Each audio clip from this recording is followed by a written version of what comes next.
मी doctor Siddheshwar चोले मी proper जन्मभूमी माझी खडकी आहे आणि मी तर असं म्हणतो की माझा आता हे जन्म झालेला एक 24-25 वर्ष झालं आहे आणि ह्या पिढीत पहिल्यांदाच मी पाहतोय की उन्हाळ्यात कडक उन्हाळ्यात मे महिन्यातच नदीला पूर आला आहे। एवढा भरभरून पाऊस पडला आहे।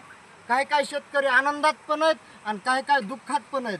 काही जणांच्या रानामधल्या पळाट्यासुद्धा अजून तशाच राहिलेल्या आहेत। नांगरटीतून पाणी भडभड व्हायला लागलं आहे।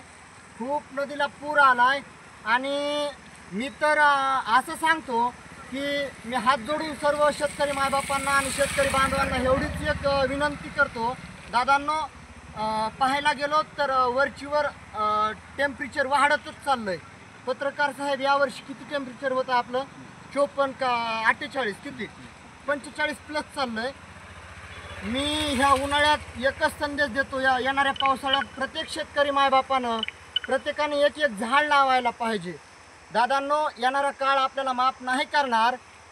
काही दिवसांनी ज्वालामुखीचा म्हणजे इष्ट्याचा जाळाचा पाऊस पडेल।